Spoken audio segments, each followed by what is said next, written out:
Bismillahirrahmanirrahim. Assalamualaikum warahmatullahi wabarakatuh. Selamat pagi sahabat BGTK Sulawesi Tengah.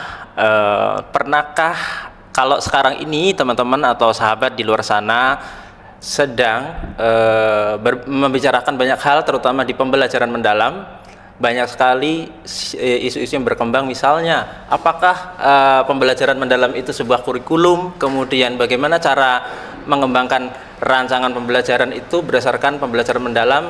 Oke, jawaban itu kita akan kupas tuntas hari ini karena narasumber kali ini adalah dari tim kerja peningkatan kompetensi pendidik dan guru pendidik dan tenaga kependidikan, yaitu dari Ibu Nunun dan Ibu Sukma. Selamat datang. Halo, Mas Ari. Dipakai ini. Ya, oke. Ya. Ini langsung saja, tidak pakai pemanasan, Bu Nunun. Oh. Tadi saya harus spill sedikit tentang isu ya. Apakah pembelajaran mendalam itu bagian dari kurikulum atau sebenarnya pembelajaran mendalam itu sebuah kurikulum? Nah, itu. Oke, jadi agak dekat nih. Ya. Langsung nih Mas Arief, kita tidak sapa-sapa dulu begitu Ya, sama sahabat BGTK gitu. Ya, baik, terima kasih Mas Arief, Bu Sukma dan sahabat BGTK semuanya, BGTK Sulteng ya Mas Arief ya. Terkait pembelajaran mendalam ini memang banyak berkembang ya. Sebelum ada pelatihan kemarin yang sempat sudah kita laksanakan, banyak berkembang bahwa masih banyak semacam penolakan. Apa ini kurikulum kok berganti lagi jadi kurikulum merdeka, jadi kurikulum pembelajaran mendalam atau deep learning ya. Jadi kami sampaikan Mas Arief bahwa sejak dari naskah akademik yang sudah dikeluarkan oleh Kementerian Pendidikan bahwa sudah dinyatakan di sana bahwa deep learning ini atau PM ini bukan kurikulum ya, melainkan adalah pendekatan. Bukan begitu Ibu Sukma? Ya, betul sekali. Jadi pembelajaran mendalam ini bukan pengganti kurikulum merdeka, tapi merupakan sebuah pendekatan. Oke, pendekatan ya. Nah, nyambung soal pendekatan lagi nih, Bu Nunun, Bu Sukma. Ini kan ketika pelatihan ini di kelas ini misalkan, bagaimana, apakah kan kita tahu prinsip, mungkin di sahabat yang di luar sana kalau belum tahu prinsip itu, sudah prinsip pengalaman belajar mendalam itu seperti apa, sudah banyak tersedia di bahan belajar yang ada di internet. Cuman begini, di satu titik itu menggembirakan itu dimaknai oleh sebagian besar, bukan sebagian besar sih, yang berbeda di dunia internet itu, di dunia media sosial itu, bahwasanya kalau menggembirakan itu banyak penyakit ice breaking. Itu gimana menurutnya, menurut Bu Nunun nih? Ya. Oke, menggembirakan ya, jangan dikira gitu ya. Pembelajaran mendalam menggembirakan itu kalau anak-anak happy, tepuk tangan terus ketawa dalam ruangan, itu sudah dimaksud menggembirakan. Tapi sebetulnya lebih dalam dari itu gitu ya. Namanya saja pembelajaran mendalam nih sobat. Yang dimaksud menggembirakan itu ketika anak-anak di dalam kelas itu merasa tertarik untuk terus belajar, kemudian antusias untuk mencari tahu apa yang belum diketahuinya. Kemudian ketika anak-anak itu tercapai satu momen yang namanya aha momen gitu. Aha momen itu ketika anak-anak seperti ini ya analoginya ya, ketika gurunya sedang memberitahu sesuatu fenomena misalnya, dan kemudian dia langsung terlintas, oh itu ternyata, oh yang saya tahu selama ini ternyata fotosintesis misalnya, oh ternyata fotosintesis itu tumbuhan sedang makan gitu. Nah itulah aha momen yang dimaksud dalam sebagai salah satu ciri pembelajaran yang menggembirakan, seperti itu. Berarti tidak harus aha begitu ya Bu ya. Oke, artinya dengan peserta didik misalkan, dia dengan mengangguk, oh ya, atau berderem gitu, atau menggunakan gestur tubuhnya, bahwa dia memahami suatu materi atau konsep, itu sudah bisa dikatakan aha momen seperti itu ya. Mungkin Bu Sukma ada bisa ditambahkan. Kita sudah lengkap. Sudah. Apa yang disampaikan dulu. Oke. Nah, terkait ini kan banyak sekali di luar sana juga yang mengaitkan dengan pengalaman belajar dalam PM ini, misalkan dalam tahap memahami, mengaplikasi dan merefleksi itu, di mana dia harus memulai dulu. Apakah harus memulai dari memahami Kan seperti itu. Banyak berkembang bahwasannya kalau di taksonomi Solo atau taksonomi Bloom, ini yang belum tahu ya, mohon nanti bisa di-search taksonomi itu apa, nanti bisa dipelajari lagi. Tapi yang jelas di sini banyak ketika kita menggarap pelatihan ini di kelas, peserta itu menganggap bahwa taksonomi itu adalah sebagai prosedur dalam mengajar. Prosedur itu artinya sebuah urutan. Dari nanti dalam sebuah rancangan itu dari memahami, kemudian nanti urutannya memahami, seperti itu. Bisa dijelaskan Ibu Sukma seperti itu? Ya, kalau kita lihat sih dari apa yang sudah kita pelajari kemarin itu memang harus berurutan, mulai dari memahami, kemudian mengaplikasi, kemudian merefleksi. Seperti itu Mas Arif. Jadi guru-guru juga dari dalam mengajar nanti ya harus berurutan seperti itu. Kecuali prinsip pembelajaran itu tidak harus berurutan. Tapi kalau pengalaman, iya, itu harus berurutan. Mulai dari memahami, kemudian mengaplikasi, kemudian merefleksi. Tapi apakah dalam sebuah rancangan pembelajaran atau RPP itu harus urut seperti itu? Harus ada di setiap satu pertemuan misalnya? Apakah harus ketiga-tiganya itu harus ada? Ya, wajib ada. Harus ada ya? Oke. Kemudian Bu Sukma dan Bu Nunun, selain itu ya, kalau kita buka lagi di medsos itu, banyak yang mengejar hanya nilai ya. Bagaimana pendekatan PM ini memandang sebuah nilai? Nilai di sini adalah maksudnya nilai siswa di sumatif ya. Itu bagaimana memandang PM ini sebagai sebuah pendekatan untuk memandang asesmen pembelajaran untuk siswa itu seperti apa? Ya, mungkin kita perlu awali dengan latar belakangnya Mas Arif. Kenapa kementerian ini menerapkan pembelajaran mendalam ini sebagai salah satu program prioritas? Ya, kita pasti tahu ya, Ibu Sukma ya, sudah sering kita dengar dari tahun-tahun sebelumnya bahwa hasil nilai PISA anak-anak kita itu jauh di bawah ya. Ketiga dari bawah ya. Tahun 2022 itu Mas Sarif dari 100% hanya 99% anak Indonesia itu yang bisa menjawab hanya 1% yang bisa menjawab soal HOTS ya, yang memerlukan nalar kritis ya, seperti itu. Dan 99% lainnya anak itu kemampuannya hanya untuk bisa menjawab soal-soal dengan yang tidak memerlukan nalar tinggi seperti itu ya, load seperti itu. Dan ya, berangkat dari situ sehingga pembelajaran mendalam ini dianggap merupakan salah satu solusi. Solusi kenapa? Karena melalui pendekatan pembelajaran mendalam diharapkan ada penciptaan suasana belajar ya, pengalaman belajar yang lebih deep ya, seperti itu. Kemudian lebih banyak menstimulasi, bukan hanya anak disuruh menghafal ya, bukan hanya di tahapan C1-nya kalau taksonomi Bloom, tapi juga sampai di menganalisis bahkan mencipta, sehingga nilai itu bukan jadi sekedar ukuran gitu ya. Karena ya selama ini ya justru di prosesnya itu sebetulnya Bu ya, kalau bisa dikatakan ya. Betul. Proses pembelajaran asesmen formatifnya kalau disebut seperti itu. Ya, sehingga di formatifnya itu prosesnya, bukan sekedar bagaimana ya merasakannya. Gini mungkin lomba-lomba mencari nilai gitu, ya, seperti tapi itu. Tidak ada belajar tidak bermakna ya. Dan yang melatar belakangi juga tadi ya, masa depan ini ya, gambaran masa depan ini kan sulit diprediksi ya. Nah, sehingga anak-anak bahasa sekarang ini kita sudah perlu disiapkan bahwa mereka bukan sekedar mengingat hafalan, tapi bisa punya keterampilan menggunakan ilmu yang dia miliki supaya siap beradaptasi di masa depan. Jadi bukan sekedar angka-angka ya, bukan sekedar angka itu yang menjadi capaian akhir anak yang diharapkan, tapi betul-betul bagaimana pengetahuan yang mereka pelajari itu bisa mereka kontekstualisasikan di kehidupannya sehari-hari, bisa mereka manfaatkan dalam kehidupannya.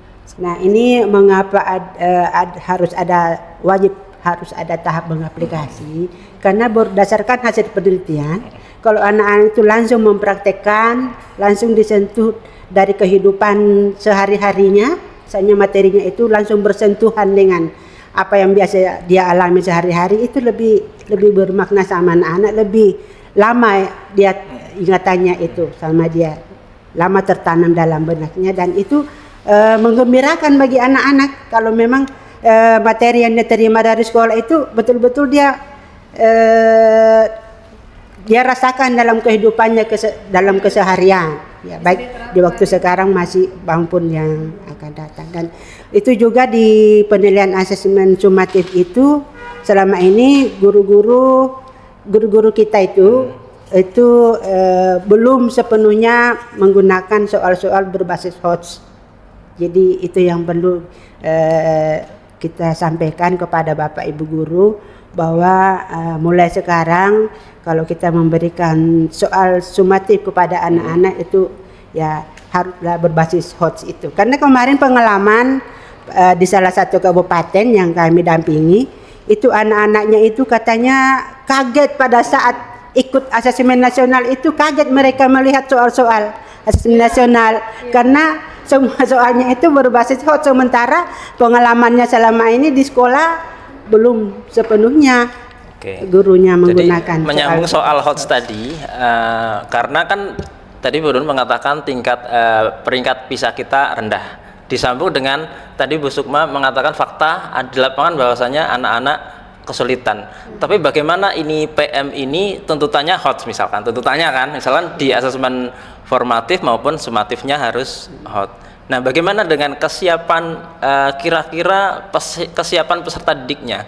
Karena ada kemarin waktu pelatihan ya, ada yang mengatakan seperti ini, satu peserta, saya tidak sebutkan namanya, tapi yang jelas gini,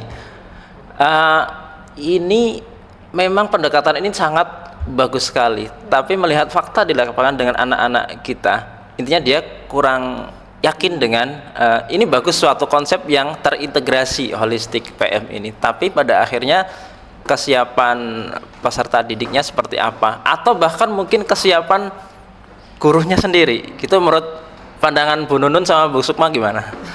Kalau untuk kesiapan guru ya itulah tugas kita Mas Arif ya di BGTK Sulawesi Tengah, khususnya di Sulawesi Tengah, untuk bagaimana program-program yang kita lakukan ini mampu mengembangkan kompetensi guru dan tenaga kependidikan sehingga siap seperti itu. Harapannya kita siap, guru-guru kita siap untuk mengimplementasikan pembelajaran mendalam di setiap kelas-kelas di Sulawesi Tengah. Nah, terkait tadi Mas Arif sampaikan kemampuan anak-anak kita beragam. Ya. Maka disitulah lagi perannya asesmen formatif ya. Jadi setiap kali dalam pembelajaran guru itu melakukan dulu namanya asesmen awal. Ya, jadi asesmen awal ini tujuannya adalah untuk memetakan di level kemampuan anak-anak saya ini di mana untuk setiap topik atau setiap mata pelajaran, sehingga guru dapat merancang strategi pembelajaran disesuaikan dengan dari mana anak itu startnya seperti itu, dan pasti akan beragam ya gitu ya Bu Sukma, akan beragam setiap anak ini startnya di mana, ada yang levelnya masih di bawah, atau ada yang sudah sedang, atau ada yang sudah mampu bahkan bisa menjadi tutor sebaya untuk temannya. Iya.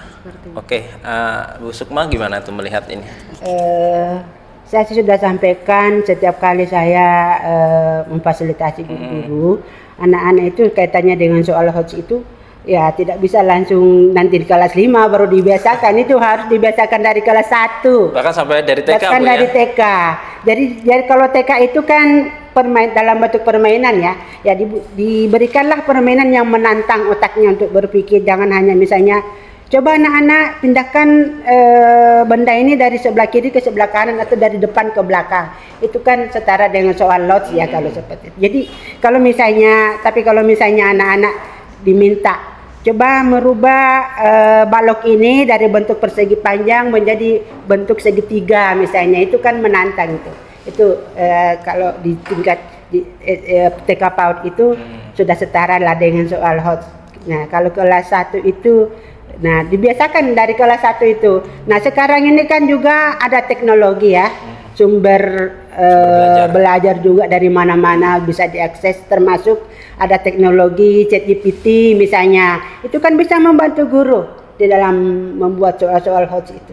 Coba saja tanyakan sama ChatGPT. Coba buatkan saya 3 nomor soal HOTS dengan materi ini. Wah, dalam waktu 1-2 detik sudah muncul tuh soal HOTS-nya. Itu dari situ juga kita bisa belajar, bukan berarti apa yang diberikan dari ChatGPT kita ambil 100%, tapi kita analisis dulu, kita pelajari dulu cocok tidak dengan anak-anak saya. Oke. Ya, tadi ya dikatakan penting untuk di semua jenjang, tidak hanya kelas tinggi tapi di kelas rendahnya sudah bisa menggunakan asesmen yang sifatnya HOTS, Ibu ya, seperti itu. Kemudian muncul lagi pertanyaan di luar sana, ketika pelatihan ya, kita bisa pelatihan dulu nih, sudah mengerti konsepnya, sudah paham prinsipnya, pengalaman belajarnya, kerangka kerjanya seperti apa di dalam PM. Tapi ketika praktek dalam membuat sebuah rancangan pembelajaran itu, mereka masih kesulitan penerapannya. Itu kira-kira gimana? Ada tipsnya dari yang bisa disampaikan ke teman-teman guru?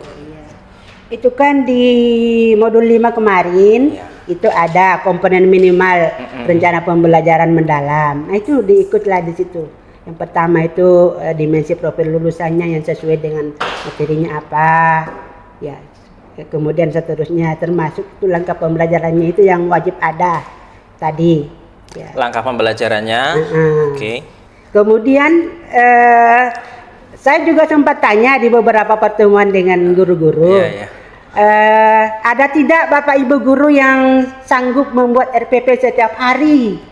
Tidak ada tuh Pak yang mengaku sanggup membuat RPP setiap hari. Jadi pada saat kita pelatihan kemarin dengan BPSDM itu kan kita menggunakan teknologi itu untuk membantu meringankan beban kita sebagai termasuk guru-guru. Jadi kalau untuk membuat RPP, apa salahnya kita menggunakan teknologi untuk membantu kita? Saya bilang sama guru-guru, daripada Bapak Ibu guru mengcopy paste RPP dari orang lain, dari provinsi lain yang belum tentu sesuai dengan karakteristik sekolah kita, lebih baik Bapak Ibu memanfaatkan teknologi yang ada, termasuk ChatGPT, Grok dan sebagainya. Nah, itu kan bisa membantu dalam waktu 1-2 detik, tinggal kita edit-edit, kita sesuaikan dengan materi, tidak membuat dari awal maksud saya. Tapi yang penting promnya itu tidak sesuai. mengurangi Bu ya, mengurangi prinsip dan pengalaman belajar dalam PM itu tadi ya.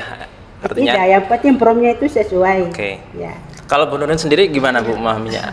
Karena gini, memang ketika mereka paham di konsep, ketika praktek memang kalau di kelas kita memang ada yang bisa, tapi kebanyakan masih bingung. Ini gimana sih prakteknya dalam membuat rancangan RPP ini? Tipsnya dari Bu Nur. Ya, jadi berproses ya Mas Arif ya. Dan pengalaman belajar itu bukan untuk saja murid di sekolah, tapi semua kita manusia itu pengalaman belajarnya itu memahami, mengaplikasikan dan merefleksi. Ya, jadi ini merupakan siklus ya, siklus berputar terus menerus. Jadi orang bisa saja mendapatkan pemahaman ketika dia sedang mengaplikasi, ya, atau mendapatkan pemahaman ketika dia merefleksi seperti itu. Dan di pelatihan PM ini kan kita kan pakai pola in on in ya, dan itu betul-betul in on in ini menerapkan pengalaman belajar, memahami, mengaplikasi dan merefleksi itu tadi. Jadi ketika di in 1 teman-teman guru ini kita kasih bekal nih pemahaman ya. Di situ kita banyak diskusi tentang esensinya PM ya. Diskusi bagaimana mengaplikasikan PM ini, kemudian kita diskusi juga tentang nilai-nilai moral yang terkandung di dalamnya. Kemudian di saat guru ini memang peserta PM ini kita memang minta untuk mengaplikasikan apa yang sudah dia pahami di in 1. Dan itu di on ini waktunya panjang Mas Arif, Bu Sukma ya. Ada 3 siklus bahkan ya, ada OJT 1, 2 dan 3. Nah, harapannya setelah teman-teman guru ini kembali dari in 1 ke sekolahnya masing-masing menerapkan inquiry kolaboratif. Ya. Inquiry kolaboratif maksudnya apa? Jadi sumber belajar itu bisa didapatkan di mana saja, bukan hanya dari pengajar pada saat di lokus pelatihan, tapi ketika dia kembali ke sekolahnya. Di saat OJT 1 siklus 1 itu yang diminta ke peserta adalah ayo melakukan asesmen kembali bersama rekannya di sekolah. Mereka refleksi lagi, apakah RPP yang sudah saya bikin ini sudah seperti PM, sudah menerapkan PM atau belum. Kemudian setelah mereka diskusi, mereka desain, oh iya ini kayaknya belum nih, ayo kita desain yang betul-betul sudah menerapkan PM. Nah setelah mereka desain, mereka implementasi.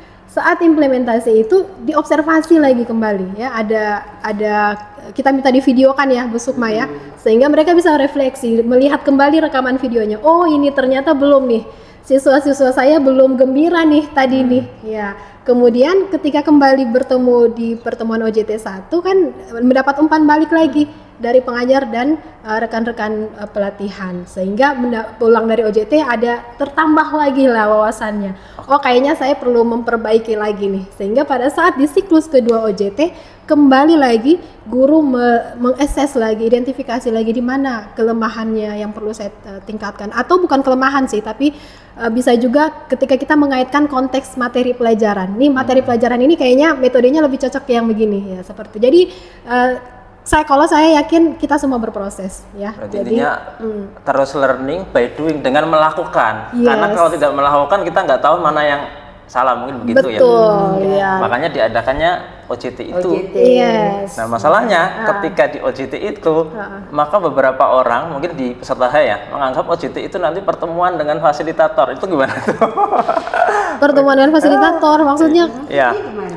OJT itu didampingi. Padahal mereka kan sendiri dengan harus mandiri karena sudah implementasi ya, karena sudah diberikan konsep-konsep ketika N1 kan seperti itu Bu ya. Kemudian ini Bu,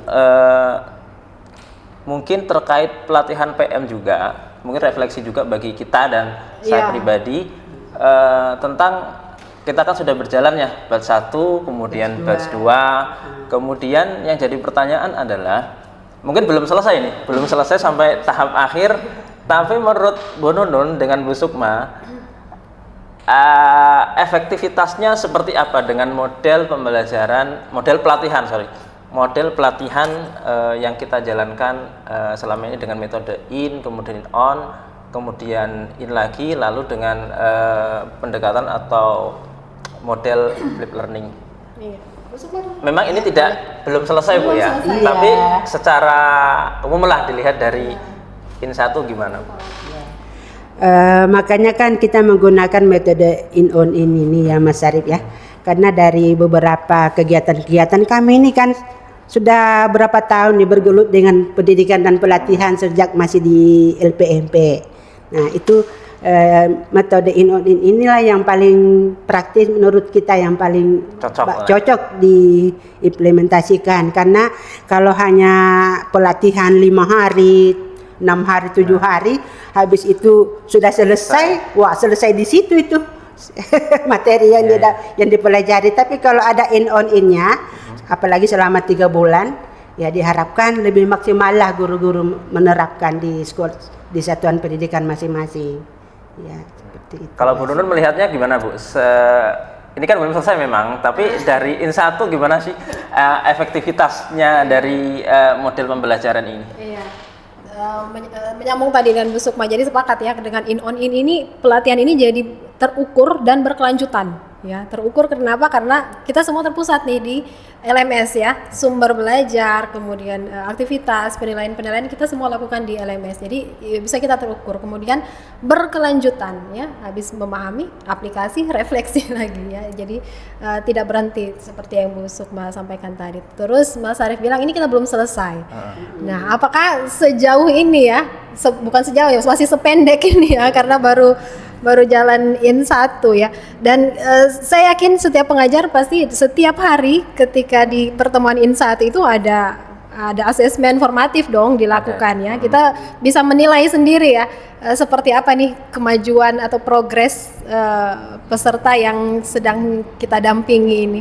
Dan kalau saya ya dari kelas yang kami ampu, saya mendapatkan satu positif ya, ada hal positif terjadi ketika ada satu peserta yang tadinya itu menganggap tidak usah saya sebutkan siapa namanya ya, cuman memang ini ini akhirnya menyampaikan video testimoni bahwa sebelum ini dia memahami PM itu apa sih bedanya.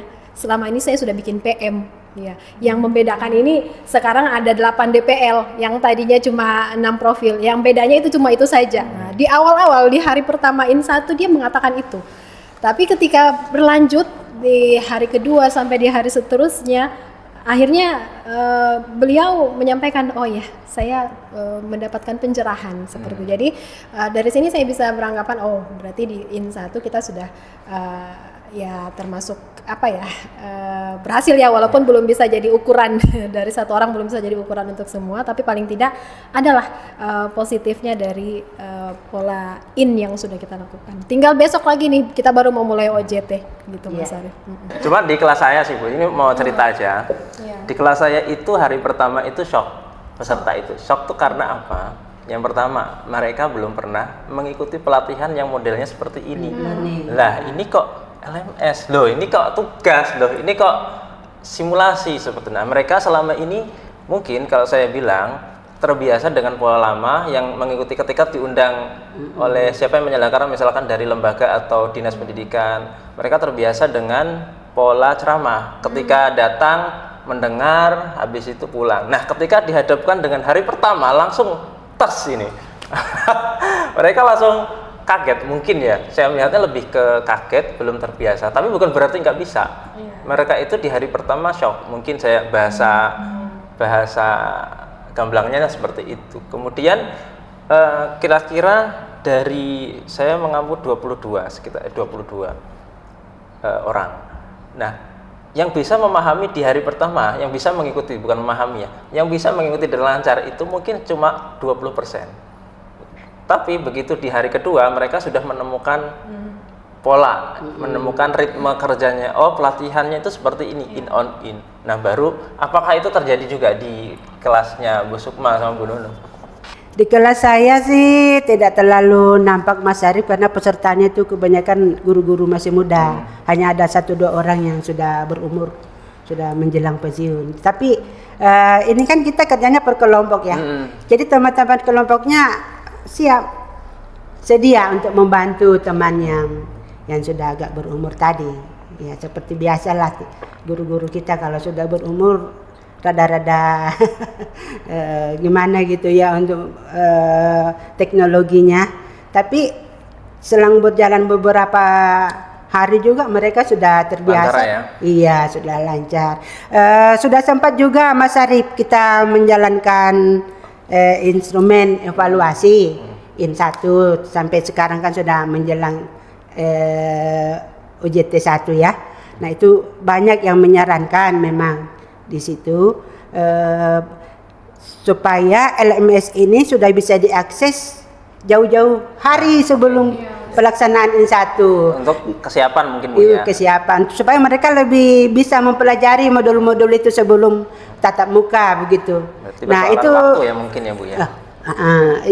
Ini kan kita mau pelatihan teknik ini lagi ya, beberapa hari akan datang itu saya coba komunikasi dengan ketua tim kerja yang menangani pelatihan teknik ini, bagaimana ini ada masukan-masukan, saran-saran dari peserta supaya LMS-nya lebih bisa cepat diakses. Rupanya itu banyak juga yang terkait dengan itu. LMS-nya itu ada surat undangannya, kemudian kesiapan tempat hotel ya. Itu jadi banyak yang terkait dari situ sampai kita itu sudah berupaya untuk lebih cepat peserta bisa mengakses LMS, tapi ya ada beberapa kendala-kendala seperti tadi itu. Oke, Bu Nunun dari sudah. Oke. Yang terakhir mungkin ini ya dari saya ya. Saya kemarin ketemu guru-guru yang bukan peserta pelatihan kita. Jadi mereka itu sudah pernah mengikut webinar yang diselenggarakan oleh siapa begitu kan. Kemudian dia ikut di situ. Tapi kebetulan di sekolahnya kan tidak masuk sasaran. Nah, bagaimana dengan sekolah-sekolah yang tidak masuk sasaran itu supaya mereka bisa ikut? Tapi sebenarnya mereka punya keinginan itu. Tapi bagaimana mereka punya keinginan tapi tidak masuk sasaran? Oke. Keinginan untuk ikut pelatihan yang mekanisme kita BGTK laksanakan, ya. iya. Oke, iya. Jadi mungkin perlu disampaikan juga ya Bapak Ibu, jangankan yang non sasaran, yang sebetulnya sasaran pun ini belum sepenuhnya Mas Sarif Bu Sukma 100% ini bisa terakomodir di pelatihan tahun ini. Ya, mungkin saran kami ya untuk mengisi waktu ya silakan melakukan pelatihan-pelatihan mandiri untuk sekolah-sekolah yang dengan anggaran BOS reguler seperti itu. Kalau untuk mekanisme yang penggunaan LMS dengan BGTK ini waktunya sepertinya sudah mepet Mas Arif, karena satu batch pelatihan itu butuh idealnya itu butuh 4 bulan seperti itu. Untuk belum lagi persiapan-persiapan yang lain-lain. Betul. Dan mungkin kita akan menunggu kebijakan lagi dari pusat seperti apa ini, karena memang harapannya semua sekolah ini mengikuti pelatihan yang sesuai mekanisme ini. Jadi mungkin bersabar dulu menunggu kebijakan berikutnya. Oke, bersabar dulu intinya. Tapi yang sudah masuk sasaran jangan keluar. Gitu. Kalau saran saya sih, karena biasanya kita kan di BGTK awal-awal tahun itu belum banyak kegiatan. Bisa tidak dilaksanakan di bulan-bulan Januari, Februari, Maret bagi sekolah-sekolah yang belum sempat mengikuti pelatihan PM, karena mereka tuh kalau menurut iya sangat berharap untuk bisa ikut, dan dari aturan juga kan tidak bisa ya Bu Nununnya kalau setengah-setengah tuh materinya yang mereka terima ya, baik pelatihan PM maupun KKA itu harus utuh diterima, jangan sampai ada miskonsepsi dan sebagainya. Jadi ya kalau bisa sih kita diberikan kesempatan untuk memfasilitasi sekolah-sekolah yang belum sempat di awal-awal tahun nanti. Ya. Oke, gitu aja. Yang belum sempat nanti bersabar, kemudian yang sudah masuk sebagai sasaran dan sudah ikut diklat, jangan keluar. Gitu. Ya, karena banyak loh yang mau ya. Iya, banyak yang mau. Oke, mungkin itu cukup dari kami untuk perbincangan di hari ini. Mungkin ada terakhir yang ingin disampaikan Bu Nunun. Ya. Apapun lah, terserah bebas ini. Ya. Poinnya ya ini ya, mari kita sama-sama menjadi pembelajar sepanjang hayat ya. Terus berefleksi dulu nih di sebetulnya saya gaya belajarnya seperti apa, sehingga atau apalagi saya yang perlu saya tingkatkan sehingga pengalaman belajar itu terus selalu kita lakukan dalam hidup kita, dari memahami, mengaplikasi dan merefleksi. Mungkin dari Bu Sukma. Kalau saya semangat untuk belajar sepanjang hayat, apalagi sekarang kita memasuki era pembelajaran mendalam, masih banyak guru-guru yang sangat-sangat ingin mengikuti. Oke, itu tadi perbincangan kami dengan Ibu Nunun dan Ibu Sukma dari tim kerja peningkatan kompetensi pendidik dan tenaga pendidikan BGTK Sulawesi Tengah. Bapak Ibu dan teman-teman rekan sekalian, kalau ada ingin topik yang ingin dibahas, silahkan komen ya, komen di akun channel YouTube kami BGTK Sulteng. Silahkan komen di sana untuk request topik apa yang mau dibahas di podcast kali ini, di podcast selanjutnya. Oke, akhir kata billahi taufiq wal hidayah. Wassalamualaikum warahmatullahi wabarakatuh. Sampai jumpa.